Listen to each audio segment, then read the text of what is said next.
Welcome to Help, I Have Kids. I'm your host, Pam Marshall, a mom of 5 and a pediatric occupational therapist with over 35 years experience. This podcast is designed to equip you with practical tools, insights from experts, and real life stories. Because at the end of the day, you are the head of your child's care team. Each week, you'll hear from pediatric experts and fellow moms like you that will help build your confidence. They'll offer clarity and empower you to make informed decisions that work for your whole family.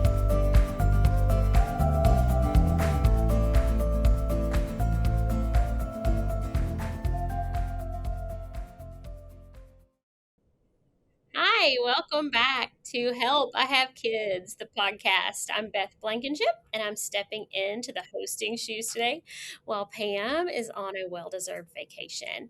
I've been on the show a couple times before as a guest, but if you haven't seen those episodes, I'm a speech language pathologist at Marshall Pediatric Therapy.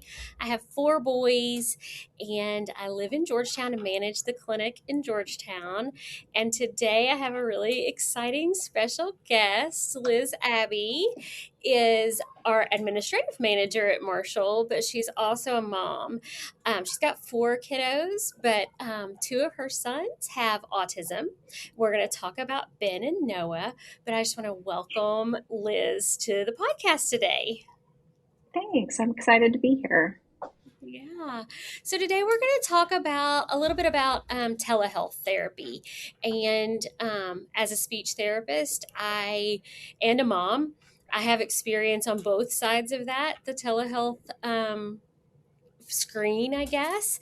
And I can see the benefits, and I can see we all live through COVID. So we know how virtual school went and how that kind of set the stage for telehealth. So we're just going to dive in. It might be something people are skeptical about. I've noticed lots of parents are really weary of trying it. But I wanted to show you guys and get a chance to talk to a parent who has experience with telehealth and to hear my point of view as a therapist. And we're going to look at the benefits of telehealth from both sides, parents and therapists, and then throw in some tips. So welcome, Liz. Before we jump in, we always like to hear, what is the best piece of advice you have ever received as a mom? Oh, wow.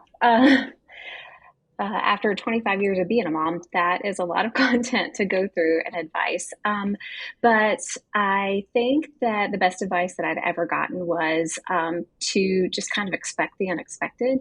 Momhood and motherhood changes you, and you have to roll with the punches, because as a mom of 4 children, I have 4 uniquely different children. And so I have had to adapt and to pivot constantly to adapt to whatever their needs are, and especially when they're in different phases of their life. So currently I have adult children as well as 2 a teenager and a preteen. So I am constantly pivoting to whatever their needs are. So definitely is to expect the unexpected, because as soon as you think you have it down, they throw a curveball and something else happens. Absolutely. I think that's great advice. I say that all the time. I always, as soon as you say my kid's never going to do that, here they come doing that, so it's going to, you just Absolutely. Never know. Never know. Awesome. Okay, so let's talk about telehealth. If you are listening and you're not familiar with telehealth is virtual therapy. So it's with a therapist and the child, typically, or it can be an adult too, or a teenager.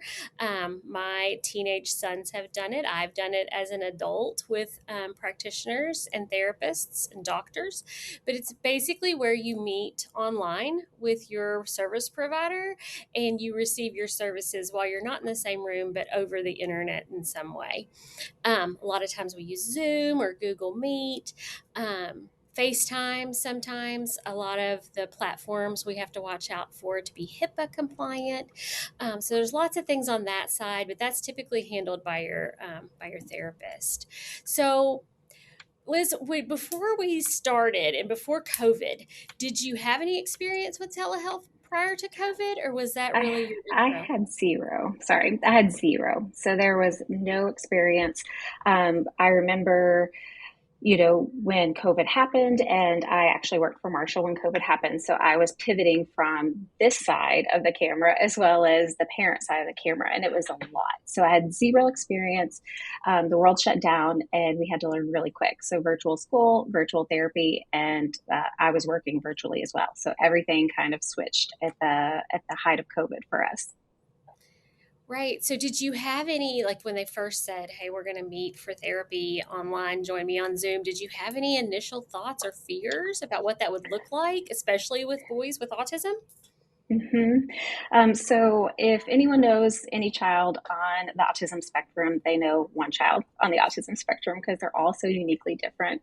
And my children were both pretty young whenever COVID happened, and attending to task was a really big challenge. And I was so worried about how I was going to get him to sit, or them, both of them, to sit in front of the screen and do whatever was being asked of them, because that's hard for me as an adult to sit and to have an expectation put on me in front of a screen.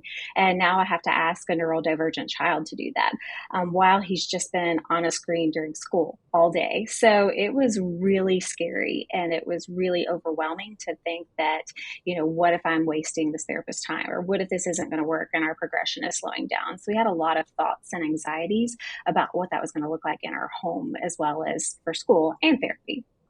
Yeah, just even navigating like where's a good place and what's the most distraction Yeah. free environment, or is a dog going to run by, that kind of thing. Yes. Did Yeah. did virtual school impact your opinion of what telehealth with therapists might look like? A little bit. They were vastly different just because he's in an MSD classroom, and he was then. So it wasn't the typical school that my neurotypical children were in at that time. So school was a little bit more regimented, and we had a lot of homework tasks, but we also were in front of the camera with the teacher every single week. But it was a little different for therapy because it was, hey, we're going to sit right here together. Therapist and I were catching up while he needed a break, which was great because it kind of had that ebb and that flow. So I didn't have to have him in front of the camera the whole time. When we were with the teacher, we did try to have him in front of the camera as most as we could. But it was great with telehealth because if he was needing a break, we could take a break. The therapist could sit there. We could catch up. We could talk about the challenges that we're having, how the homework that she had given us was. And it was a continued conversation while he was getting a break. One of my biggest fears about telehealth was my house wasn't going to be clean enough. I did not want, even though I had a great relationship with our therapist, I was like, what if I forgot to clean something up? Or yeah, exactly, what if my dog runs behind me or he starts barking? Is this going to be a distraction? Because obviously we live in our home, right? And we're not leaving because the world's shut down right now. So I wanted my house to be clean, but it definitely wasn't. And I quickly found out that they did not care because I think they were living in the same atmosphere that I was with their life, as well as doing telehealth in their home, which wasn't always clean. So it made me feel seen, and it made me not worry about it as much. And it's kind of like that real life glimpse into Yes. what kids and families are doing, which is one of the reasons Yes. why I love telehealth when I get to do it with kids. Like I said, I'm a speech therapist. I actually did therapy with one of your boys on telehealth a few times, Yes. but I love that we're able to connect. Mm-hmm. The kid is able to walk away from the camera for a little bit, and we can use that time for parent education or training or walking through some programming on a communication device or just problem solving things. Mm-hmm. I love to be able to problem solve things, real life things with families. So being able to Mm-hmm. say, show me, you said asking for a snack is really hard. Can you show me your kitchen? Where do you keep your snacks? So that Absolutely. I can look at Absolutely. those things and kind of help problem solve that. And that Um, helped me as a parent just because I don't know how to be a therapist. I didn't go to school to be a therapist. And even now, we're talking about COVID, but we still do telehealth today. So if I need a telehealth session, I will switch us to telehealth. But it has helped me because I'm not expected to be a therapist, right? But you all get my child for an hour a week. 30 minutes a week, just depending on the session. He's with me the majority of the time. And so I need that carryover at home. And I didn't have the skills to do that. Still to this day, don't. And you all think in a way that I don't think. He doesn't like to play with me. He doesn't want to play with me. He wants to live in his own little world. But obviously I need him to play. I need him to have play skills. And you all are helping to teach me in my own space, in his comfortable space, how to play or how to communicate his needs. And it's super important because, like I said, that's his space. He's happy here. When he comes to therapy, it's great. He gets a break. He gets to go play in the gym and he gets to slide. But being able to be comfortable in his own environment while he's learning was definitely a shift and a change that I think that he needed that we didn't realize, because I needed to know how to help him at home, and telehealth helped give me those skills as well. I didn't know what toys were best. I took suggestions from my therapist about toys that we could work on for speech therapy or OT, and I was able to get those, and it translated great at home because I'd be like, hey, I bought this toy. What do we do with this? Teaching him colors, teaching him counting. I didn't know he could do a lot of that stuff because I'm not at school with him either, right? And I have a kid that doesn't want to play with me. So trying to teach him those things, I didn't realize he could do some of those, and he blew me away. And I think my husband and I both were super grateful for that time because it helped us be better parents for whatever his needs were, because we got to learn those skills from this side and not just being in the room with the therapist and them doing the therapy. Yeah, and in a therapy room, I always think of it as it's a pretty sterile environment. We're in a therapy room with a door and there's not much distraction, or we're in a gym where there's lots of distraction, but we engineer that environment to set it up for what we want. Sometimes we can teach parents to do that. So turning little moments into therapy sessions, working on new techniques on, hey, how about you try this when you want him to do a certain skill, or I found this is helpful. And I learned so much from watching you guys interact with your kid, because at the end of the day, you're the expert on your kids, and I just happen to know a little bit about speech and language development. So just having that parent there and in that natural setting, it really helps us see how parents are setting up play. Like when you get a puzzle out, how do you introduce the puzzle? Do you, maybe try hiding the pieces around the room and see if we can do some find and seek, and then put it in there, and just coaching, giving direction to the parent, that parent coaching model that we hear about sometimes that we don't always get to do in the therapy room. It just puts us in a different role, which I think has been really cool. Absolutely. Absolutely. And it was definitely beneficial for us. It does still to this day sometimes take us out of our comfort zone, but I think that that's what's needed sometimes. I think that telehealth sometimes has a negative connotation in the therapy world as far as OT-PT speech, because it is a lot on the parent to do that. But the thing is like I said, I am with him the majority of the time, and I need to know how to do these things, because being in therapy for an hour a week, yes, it's going to give us skills, but that carryover at home is what's so important. And I've learned how to take what we learned from the therapist in the clinics and take that home through telehealth and learn how to do therapy at home. It was great. And it's been a blessing and an asset to our family. That's awesome. So how did your therapist set you up for success when you were when you were getting ready to have a therapy session from home? What instructions did they give you? How'd they help? So during COVID, it was a little different than it is now. During COVID, we would try to have everything set up before. Once they learned my house, they learned the toys that we had. It was easier to say, hey, can you have this ready whenever you start? They would send me a text. Now, because I feel like we're kind of telehealth pros because we have done it so often, I kind of have an idea in my head, and sometimes I'll just have things ready and say, this is what I've got, and the therapist will pivot really quickly and they'll adapt to whatever it is that I have available. If he's not attending to the task or he's not having any of what I have available, they may say, hey, let's go in the playroom and find something else. And it's like show and tell sometimes. I'm like, I have this. And it's super fun because sometimes the therapists are like, oh, that's a cool toy. Maybe I need to get that. And we need to do that during therapy. therapy. But the setup during COVID was a lot different than it is now. But I think if anyone were trying to do telehealth now with their therapist as a first time, it would take that introductory period of like, hey, tell me what toys you have, or, what room is he most comfortable in? And so now we have that down pat, but for a new person, it may take that history and that skill building and that communication between the therapist and what those expectations are for telehealth in the home to get to the point where we are right now. Yeah. Yeah, I always try in the beginning when I start that telehealth relationship. Sometimes parents will choose telehealth because the commute's super long to therapy. Mm-hmm. Like if they live in a rural area, they're not able to be here as often as they could if they lived closer.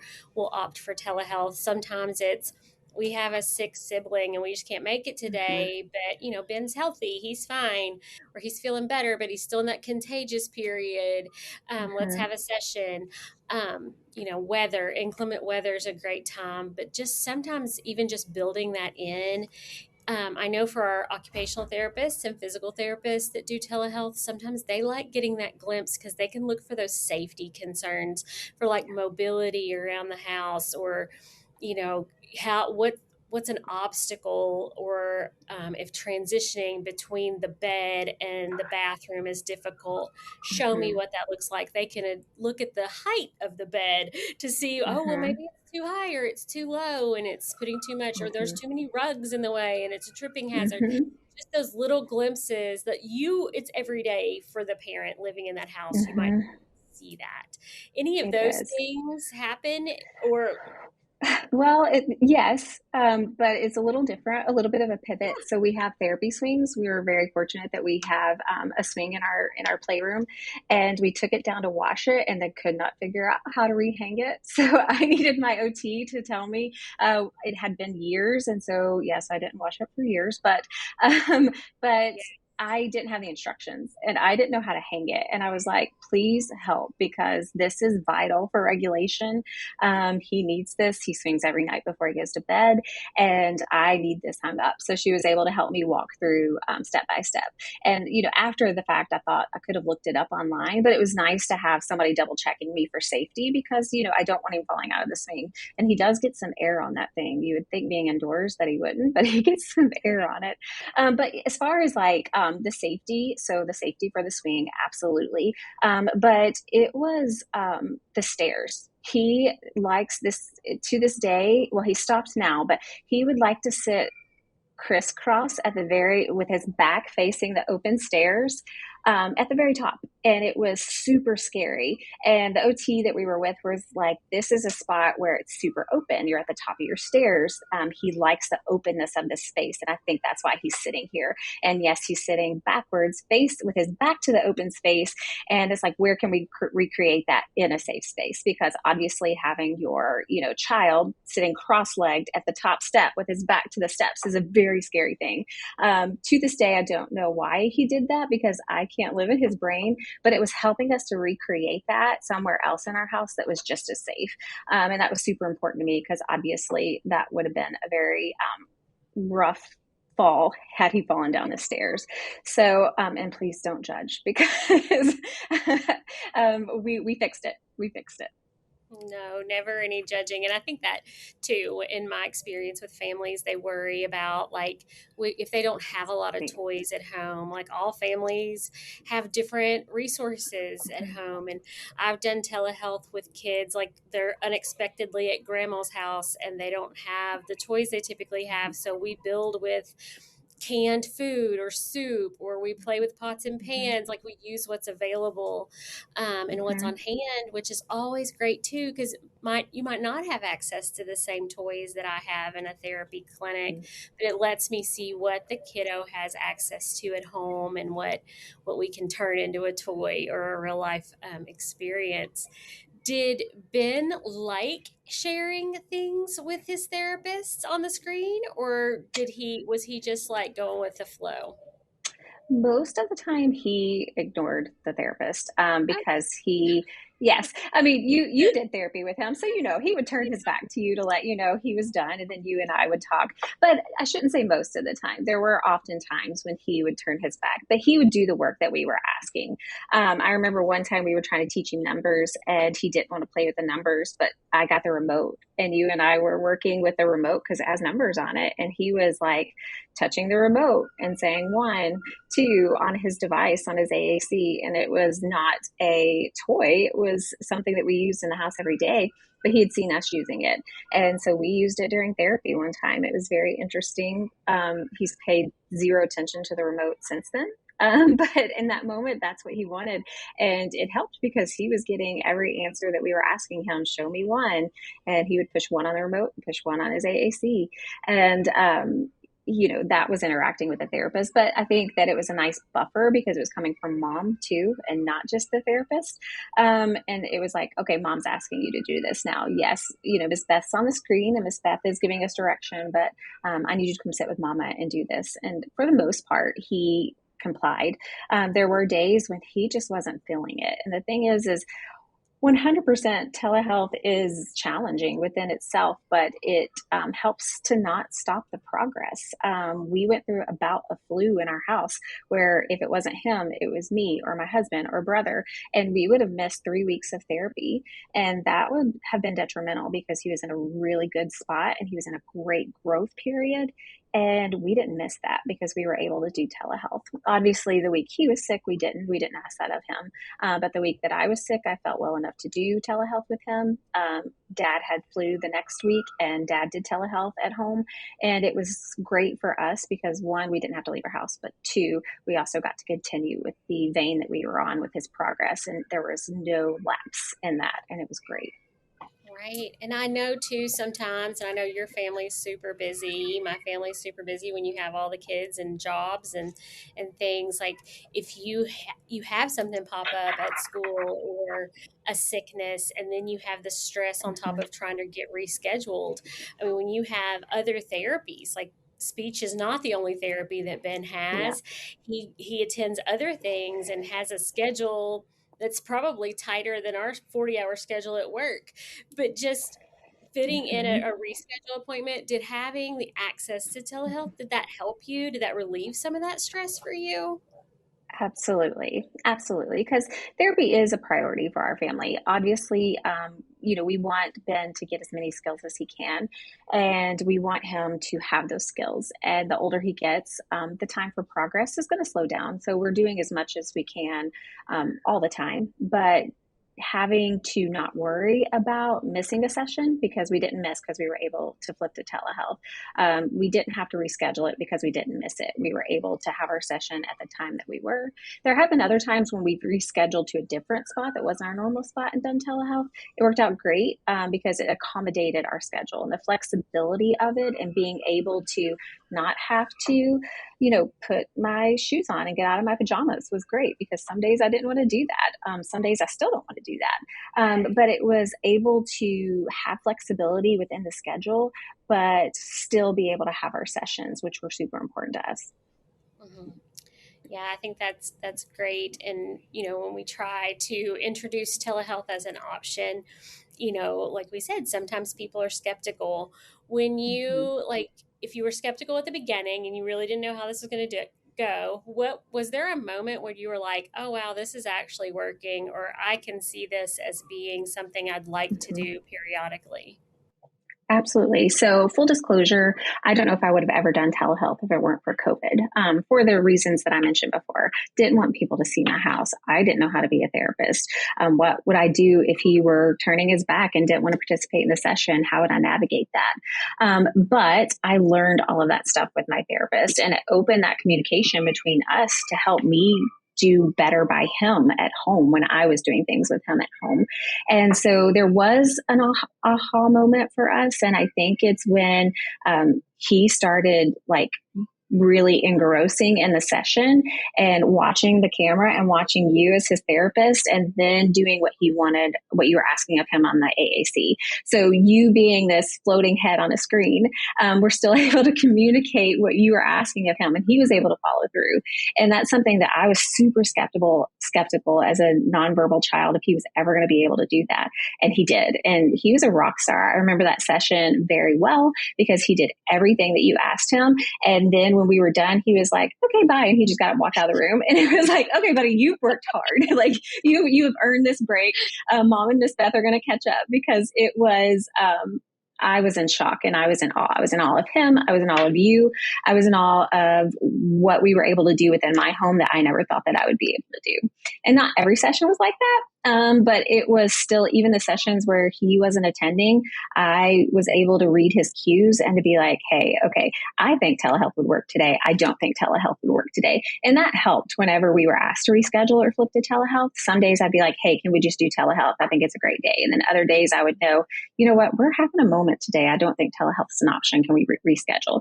But it helps the flexibility, like I'd said earlier, of having those options to not have to miss appointments, to not have to miss progress. Right. Absolutely. And then generalizing those skills. Like if we train them in this sterile environment in the clinic, and then we say, I really want him to be doing this at home. And, it's hard. I can generalize, meaning I can teach him a skill in the clinic and then take him to a different spot in the clinic and teach it again, or see if I can carry that skill over in a different environment in the clinic. But seeing those things generalized to home, and being able to see that myself as the therapist and to document that in his progress, that's a big win when we can generalize skills over to other environments, especially not in the place where therapy was provided. So seeing him carry his own speech device from room to room, and that was a goal of ours for a while when we talked about, you got to let him carry it by himself. And you're like, I don't want to. But we figured, you're like, not going to happen. But now he does. Yeah, and he does. He'll go get it when he needs it. I mean, it's his, and he knows that he's responsible for it's taking it wherever we go, and he will put it in his bag. He'll lug it on his shoulder. But yeah, he does it on his own now, which I don't know that he would have done if you hadn't forced me to make him. Yeah. So I think that's awesome. I know when my kids did telehealth, they did it for mental health therapy, for talk therapy as teenagers and preteens. It was just the convenience, because my husband and I both work full time, and they're teenagers in high school and middle school. Just being able to have access to that therapist when they had time to see us, and the boys could be at their computer, and at their age, they were able to totally do that independently. Like they didn't really need a lot of intervention from me to do that, which was very helpful to my family. We talked a lot about Ben and his skills, but my older son, Noah, who is high functioning verbal, he also did telehealth during all of this, telehealth school, telehealth therapies. He was an OT, not speech. But same thing. He could log in on his own. I was present because I wanted to be able to help if I needed it, to give history to the therapist or to let him know how our week went. But he was able to navigate those needs on his own. So even for him as an older child, it was nice because he didn't have to miss progress, as well as had that independence and a little bit of responsibility to go along with it, to be like, hey, it's time for therapy. I need to, get off my game, and I need to go do what's being asked of me. And so it was good for him as well to have that ownership of taking himself out of a non-preferred task to do therapy from home. And he did a great job with it. Great. Yeah. And something I think about when you said get off my game, like a lot of the kids that I've had really good success with telehealth have been my real technology kids that like to play games on their computer or mom's phone. We don't typically do a lot of that in clinic therapy. But on telehealth, it gives us the perfect platform for me to show them a game, and we can play a matching game, or we can play Mad Libs. I've had kids that I've been working on language expansion really love Mad Libs, and then reading back silly stories. So just giving them that opportunity every now and again to interact with technology with their therapist too, lets us see a different side of them and just kind of opens up a different avenue to gain skills. So that's pretty cool. Absolutely. Yeah. So Liz, what would, like, for any of the moms who are listening right now, I know that you and I are in a unique situation where we understand what telehealth is. We've seen the pros and cons of it. We see the benefits. But we also hear parents say, I don't think my kid would be great for telehealth because they're nonverbal, or they don't sit still, or I don't know how you would do OT or PT on telehealth. We speak to that when we ask them to schedule, and we talk about that, because a lot of times, a therapist or a parent might look at Ben or Noah and say, yep, no, they're not going to be great at telehealth, so we're not even going to offer that, but they're missing some big opportunities. So what would your advice be to parents who are skeptical about telehealth, or advice you would give them when considering doing telehealth with their kids? Absolutely. I would say don't be afraid to try. You never know until you try. And for me, that was definitely the kick that I needed to not be afraid of telehealth, or to not feel anxious about telehealth. Therapists don't care what your house looks like. They do not care about any extenuating circumstances. They just want to be there for your kid and to keep progress going. And I just want telehealth to be an option for families, so that they know that therapy doesn't have to just occur in the clinic, right? Because their time in the clinic is small, and the carryover is at home, and the carryover is in the community, and learning what he needs to learn in a safe environment, which is his home, really help to be out with in school. So don't be afraid to try, because you never know what your awesome kid's going to do. I never thought Ben would sit. I never thought telehealth would be an option for us. I thought these people are crazy thinking that he's going to sit here for 30 minutes.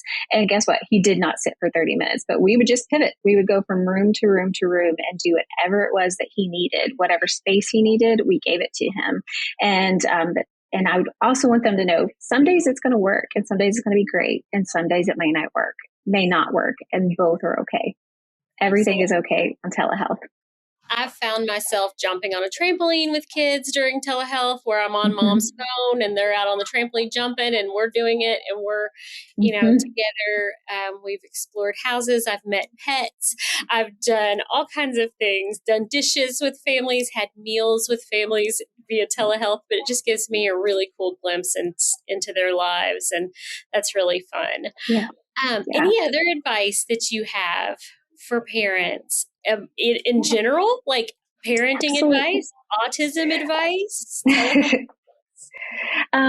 Don't be afraid to ask your therapist or to talk about any concerns, whether it's, hey, do you think he could do telehealth? If it's something that you're worried about, and you think, hey, the next time we're sick, or the next time there's bad weather, I don't want to miss therapy. Ask your therapist before that session to say, hey, we might consider telehealth as an option, because they'll be able to communicate with you and say, I think absolutely he could do it. Beth told me I didn't think Ben could do it. She told me he could. And she's like, he absolutely can do telehealth therapy. You can do telehealth therapy. And I needed that kick, because I never would have done it. And so my advice is, don't be afraid to try. Ask your therapist in advance if they think if your child could do telehealth, and to try to mentally prepare yourself for it as an option, because it would open up a whole new world and a whole new avenue for therapy for your child. Yeah. And from a professional standpoint, Liz, is this typically paid for by insurance? Like, is that a consideration that parents need to consider when signing up for teletherapy? Oftentimes it's usually covered by every plan. All Medicaid plans in the state of Kentucky do cover telehealth, and the majority of the commercial plans do. Some of the private funded ones don't, but at Marshall, we do, for all of our commercial insurance, we do upfront billing. So we do call and get benefits prior to your first visit scheduled. So that is one of the questions we ask. And we ask if telehealth is covered, so that going into every session, if we want to flip you to telehealth, we've done our due diligence by asking the insurance company if it'll be approved. And we don't ask families to switch to telehealth if their insurance doesn't approve it. And we have that notated in their chart. So absolutely, insurance, the majority of them do cover it. And Marshall does its due diligence by providing that information before we schedule you. That's wonderful. That's a great benefit for our families. But just know if you don't come to us or you're not in our area, you can absolutely reach out to your insurance company and ask those questions. Do you have a telehealth benefit for therapy? Most places do. Like you said, COVID kind of changed that for all of us. It did. Kind of opened up some doors. Well, thank you, Liz, so much for opening up and sharing your journey and talking to us today about Ben and Noah, and just reassuring parents that this sometimes when we're forced into doing something we never thought we'd try, that it can end up being the exact tool that you and your family needed for your kids to thrive. I know it was for me, and as a therapist, it opened up a lot of opportunities that I didn't ever have access before to because I was in a clinic and didn't get to go into the home. So this is kind of the best of both worlds. For parents who are out there listening, if you're looking to start services or you are far away from a clinic or just need more flexible backup routine to keep your child's progress moving forward, give telehealth a shot. Don't rule it out until you try it. You are never married to it. So if it's something that is good for a time, but it runs its course and it's not great anymore, or that your child's not making the progress you would like them to make, tell your therapist and work something out so that they can get back into the clinic. Some of our families do hybrid, so they'll come in the clinic once or twice, and then we see them telehealth once or twice. So we're getting both of those, and that works well. So it's not an all or nothing thing. It's nothing that you have to sign up for life, but just I encourage you to give it a shot, and I think Liz would encourage that too. Yeah, give it a chance. It might surprise you. Yes, don't forget to share this episode with other parents who are curious about telehealth or therapy in general for their kids. And thank you so much, Liz. I appreciate you being here with us. Thank you. Thanks so much for listening to Help, I Have Kids. If you're tuning into this podcast, that means you're a mom who's curious, committed, and ready to learn. And we see you. We'd love for you to join our Help, I Have Kids Facebook community, where moms just like you are connecting, asking questions, and encouraging each other every day. It's a space for real conversations, expert insight, and support from moms who get it, because we're all in this together. And if you know a mom who's feeling unsure or maybe overwhelmed, or just needs to be reminded that she can do it, she can advocate for her child with confidence, share this episode with her. We're building a village here, and we're glad you're a part of it.